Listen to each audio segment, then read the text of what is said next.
Okay, ladies. Hello, everybody. It's Stephanie from Flyleaf with Kim Leppert from Flyleaf and Allie Martin from Flyleaf. Here we are, ladies. We're minus Kimberly today, though. So we're one down, but she's with us always. How are we doing? I'm good. How about you guys? Good. It's a beautiful day today, and it's a great day to talk about process addictions, isn't it? Fill us in. What is a process addiction? It's always the question we're asked, right? Yeah. Do you want me to answer, or do you want somebody else to answer? I was rhetorically just putting it out there. Oh, okay. Well, but I'll you give can. you a rhetorical answer. It's a rhetorical question and a rhetorical answer. So process addictions are the things that we do, that we become addicted to, as opposed to things we ingest or otherwise get into our body. They're the things that we do and behaviors that we display that we get addicted to. Is that a bad definition? Or? No, I totally agree with the process addictions, the things that we do versus the things that we ingest. Right. Okay. So examples of process addictions would be working out. Yeah. Gambling. Sex. Porn. Yeah. Disordered eating. Money, work. Gaming, technology. Gaming and tech. Phone. Internet. What other things? There's like exercise. Did I say that one already? Yeah, you did. Oh. It must be one of your things. It's twice as important. Myself. Hoarding, spending. Spending. Oh, Amazon. You know, it's interesting, side note. So there's one index, my husband was telling me about this, I'm going to butcher it. There's one index of the stock market. There's like 3 of them apparently. And one of them has seen a lot of people purchasing. And what's being theorized is that people are spending their money in the stock market, which I guess could also be a process addiction because they can't go shopping right now. Ooh. Would stock market be gambling? Yeah, I was going to say that could also hit the gambling piece. Yeah. So because that could be online trading, right? I mean, people can get their money stuff from moving funds around and trying to think of, what's going to be the next big money maker in stocks. So that could be addicting. Yeah, scratch off tickets. Yep. I think when we talk about process addictions and then we bring gambling into it, though, I think that it's important to note that there's several different kinds of processes happening with gambling, and so identifying what that is and being able to treat it that way is important too. Right. As there are different kinds. Well, there's that with the gambling. There's that big fantasy of the big payout, right? That this next potential hand or this next pull of the lever is going to be my ticket to the winnings, the jackpot. So that leads me to that whole grid that we learned about, where you have numbing, fantasy, arousal, and deprivation, and that those are the drivers for whatever those behaviors are. So like with gambling, numbing is the slot machine, right? And fantasy is the poker, getting the winning hand, whatever it is. And deprivation could be scratch off tickets because nobody ever wins those anyway. Throwing your money away. But there's all kinds of different reasons. And so with sex and gambling and food are the ones that fit into all of those. Right. So we have to understand the driver behind the process in order to treat the process, right? Well, and porn can fit into all of those too, or more, it can be arousing, it can be fantastical, it can be depriving, and you can also use it for numbing. Yeah. And I think, like you said, what triggered that in my head was you said that pulling that next lever and getting that reward is for somebody looking for that great video, that next great one, the one that's going to be the best of all of them, and that constant searching and searching and searching, which is a driver for a lot of people when they're looking at porn and get caught in that spiral. Right. What would you say is a big differentiator between a substance addiction and a process addiction. Stephanie? So what is the, sorry, what, I'm trying to digest this in small pieces. What is the differentiator and treatment? Not necessarily in treatment, but I mean, there's something I'm getting at, and I want to see if you guys can read my mind. I know what you're getting at. Because y'all read each other's minds, so it's my turn to play. Okay. So if somebody were to present with a substance use disorder or an addiction versus someone with a process, what might they look like? Might they look like? They might not be real happy. They would be sad. Right. Well, I'm thinking about somebody who like might present intoxicated, maybe with alcohol in their breath. We might be able to smell it. They might be a little stinky. But with somebody with like sex and porn addiction, how do you know that? How do you know that?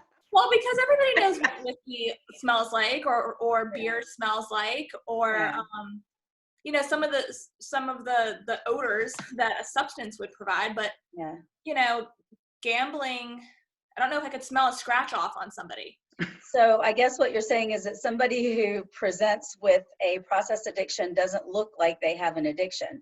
You can't tell by looking at somebody that there's something going on in their brain that's not, I don't know, I want to say that's kind of not functioning properly, as you can obviously see substance use.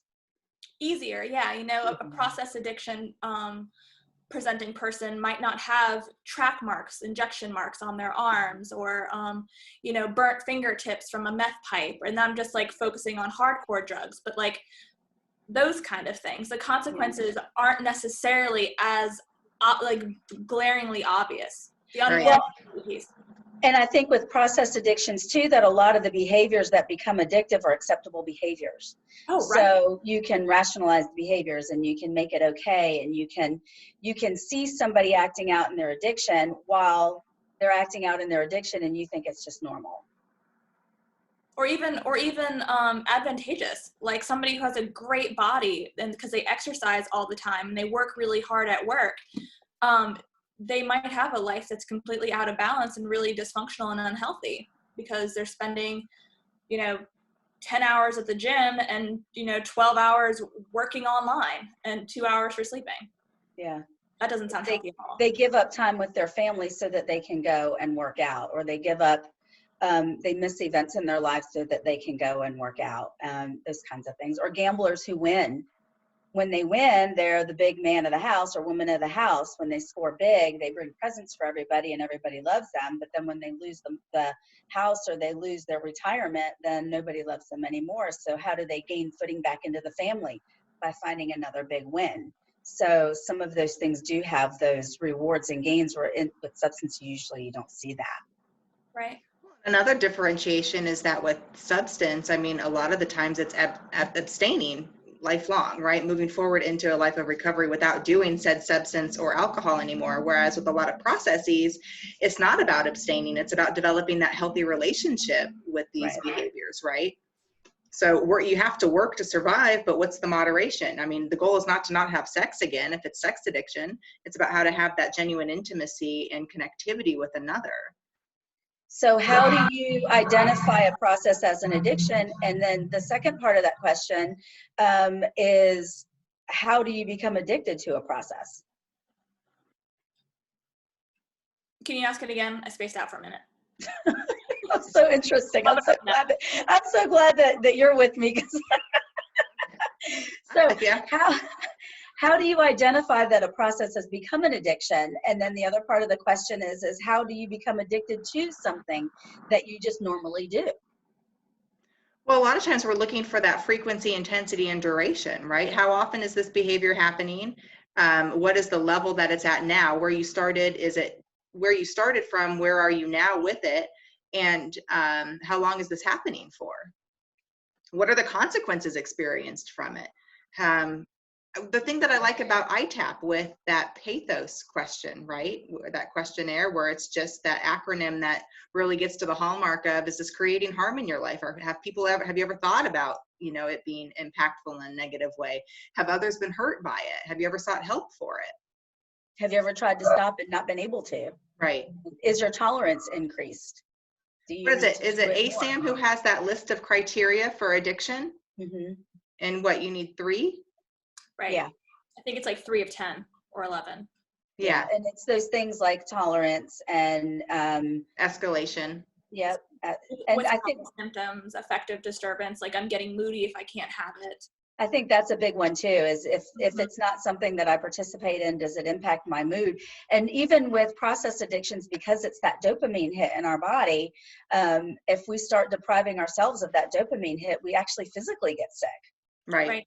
Our body will react in an angry physical, like hangry, you get physically, you need to do these things. And I think that unless it's a part of your life, it's hard to imagine that somebody who doesn't gamble is going to physically get sick, but they will.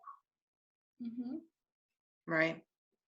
It's Even sad. immediately after that giant flood of dopamine happens, for your brain to regain homeostasis, it counters it with a giant release of a stress hormone. Right. So that, like, just flooding of whatever the stress hormone is called cannot necessarily physiologically feel great. Right. Like in the immediacy, No. And what starts out as kind of a negative coping skill quickly becomes something that you do that becomes addictive. And I think treating them and recognizing them takes somebody with an open mind to be able to recognize that and to help people normalize what's going on with them. Because I think a lot of times when we meet somebody with a process addiction, the word addiction doesn't apply. At least it doesn't to them. And it's treading very cautiously. They'll use the words obsession or compulsion, but they won't use the word addiction. or habit. I have people who use habit. It's a bad habit. Right. Well, but I think that that's just backed up by the dialogue that's happening in the medical and behavioral health sciences, right? I mean, half the people think that there is process addictions and the other half don't, or at least with, specifically with sex and porn. Mm-hmm. Yeah. So the clients are reflecting the language that they hear professionals as well that debate. Right. And I think we know that food can be addictive, but then some people see that as a substance. So they'll say you're addicted to sugar. They won't, or carbs, but they don't. Sometimes it's not the food itself that you're addicted to. It's the process of eating the food that you're addicted to. Right. And the danger of processed addictions, I think, is one, because they can be very hidden and we can mask it by saying it's normal behavior. But two, so many people don't get to the root of what's causing it, and they just move on from one process to another. So as long as I'm not looking at porn, I'm okay. I'm just going to go over here and game instead and just switch one process. Both of them are numbing, right? So I'm going to numb out with porn, or I'm going to numb out on like Candy Crush. Either way, I'm still numbing. And without recognizing why the numbing is important and that's the underlying factor, then the person ends up just switching from one to another, and the effects of all of them are the same, Right. whether it's porn or sex or gaming. So they'll end up playing whack-a-mole. Right. Potentially. Mm-hmm. Yeah, and I think unfortunately for some people that's okay. My spouse would rather me not watch porn and would rather me Candy Crush. Neither one of them are healthy. Right. And some clients can't, for themselves conceptualize what life would be like without this numbing. That I've always numbed with something.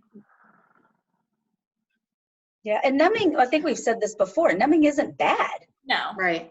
There's nothing wrong with numbing. It's that you can't stay numb. Right.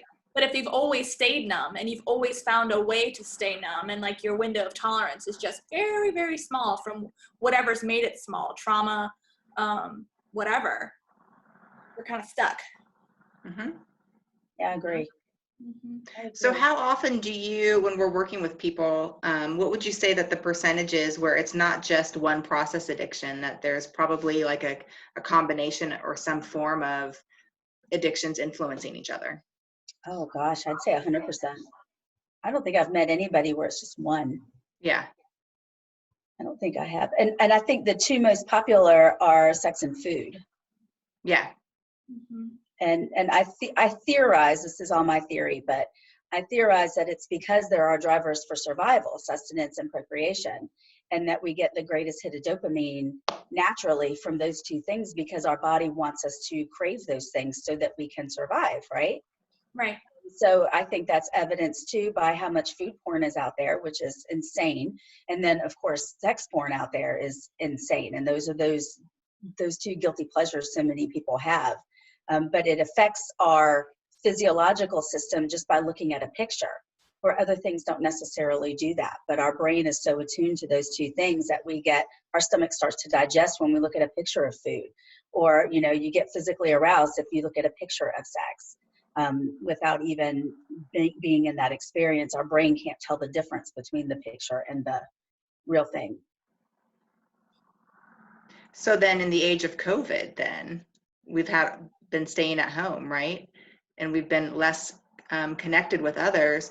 How much do you think addictions are on the rise right now, or compulsivity, whatever we want to call it? Whether it's porn, whether it's sex, whether it's food.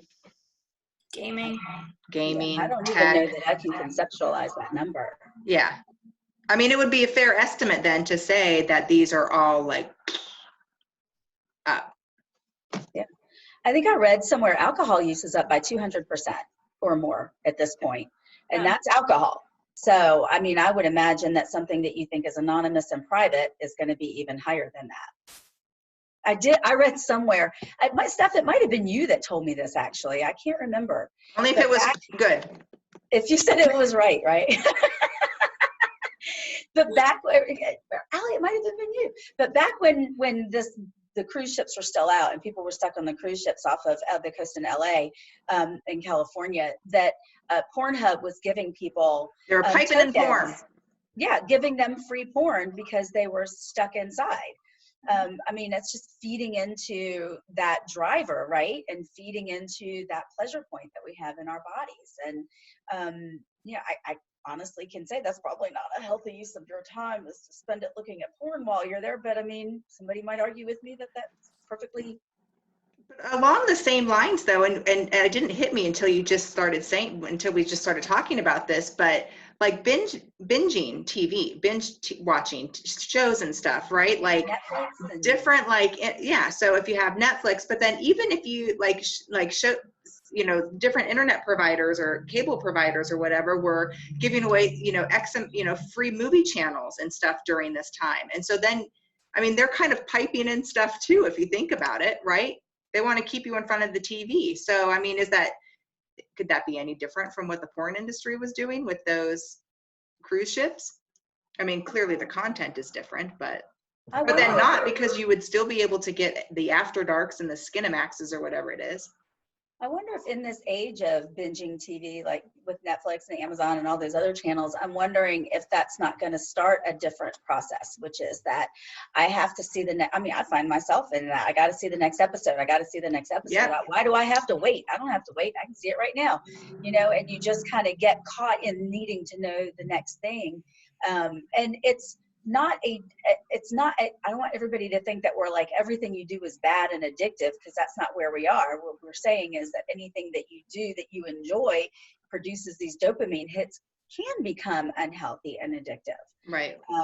Well, when we stop showing up in our life, right? When we miss family time, when we miss our healthy ways of self-care because we're numbing out and avoiding and shutting down. Right. I had a thought, but it escaped me. I know you. I was looking at you. I was giving you pause to watch because I saw your brain going. Me too. Me too. I was waiting for you to get it out. I remember what it was. So they have a word for that for like the next episode. It's called FOMO, fear of missing out. Like why can't we wait? Wait an hour, go for a walk. Wait till tomorrow when we sleep and take care of our other physiological needs. I wonder if that would be kind of like a FOMO thing. Right. And if we're all binging together in one room, is that family time, or are we all just binging on one thing together? Fair question. Mm-hmm. And it could be both. It just depends on the family and the level of whatever it is that you're doing. Right. I have no idea. I think that the biggest thing, and I hope that a takeaway that folks have from what we're saying, is that we're not saying that process addictions, like you have to walk around like I can't do anything because I'm getting addicted.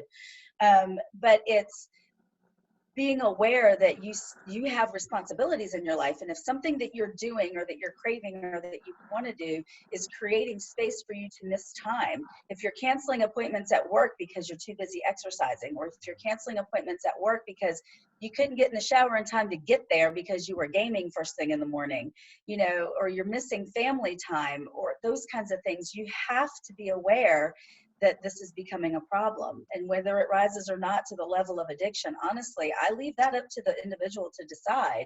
I just provide a forum for them to process it and talk about it. Right. I like the little continuum of use, misuse, abuse, and addiction. Right. And then high consequence, low consequence, because you can, make a little four quadrant system and really take everything and just map it out and have, each individual person share what their experience is like with it. I think that's a great continuum, actually. Mm-hmm. Yeah, I'll write it down for you. I use it a lot. Mm-hmm. I love it. Well, let's do that. I like it. Yeah, I had a thought too, and it went out. And we are like all kind of flighty today. Aren't we? Like, our brain just kind of did a. Just excited to be here. We're just human. Yeah, we are. Today's one of those days. It's pretty outside, we're stuck inside. Yeah, Stacy Sprout would say beautifully human. And that's us. Mm-hmm. Just human. But there really was a thought that I had, and I can't remember it. Oh well. Well, in the last 5 minutes, what would be some closing remarks about process addictions? Oh, I remember. So remember we talked about like how you can trade one addiction for another without treating the reason. If you, one of the things that I think the number is 40%, but if you are trying to, let's say, stop looking at porn, so you start gaming or you start doing online gambling or something like that, and you just shift to something else, if you don't treat the underlying reason for the need to numb, then you have about a 40% chance of going back to the original addiction. So you're really not doing anything. You're just, like you said, playing whack-a-mole, but it's not going to sustain you from doing the one thing you didn't want to do, because whatever that original addiction is the one that gives you the best hit.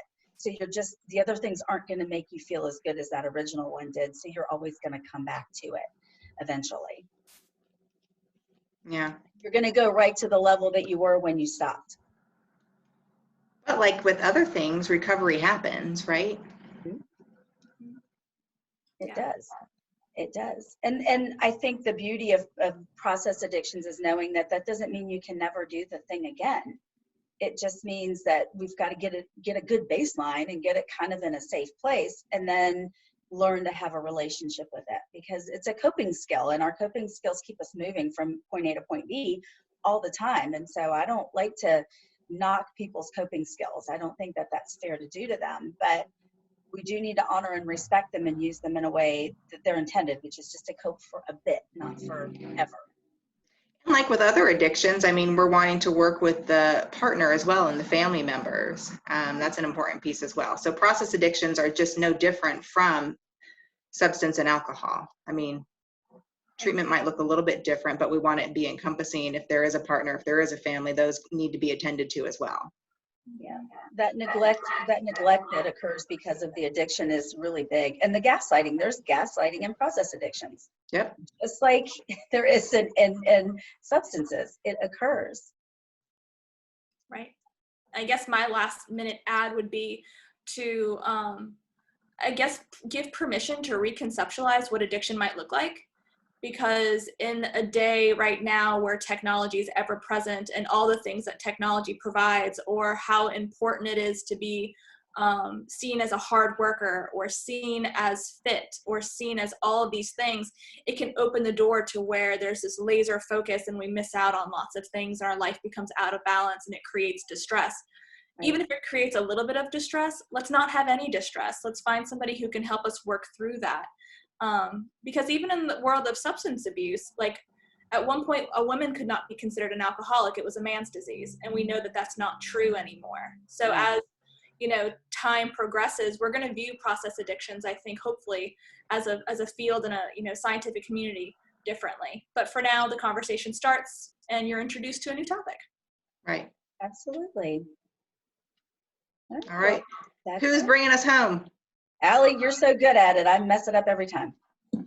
All right, well, thanks for tuning in, our friends and families and viewers. If you want to find out more about us, you can visit flyleafcounseling.com, visit our Facebook page at Flyleaf Counseling, and you can search us on YouTube at Flyleaf Counseling. All right, thank you guys. All right, we'll see ya next Love week. you. Bye, miss y'all. Love ya. Love you guys. Bye.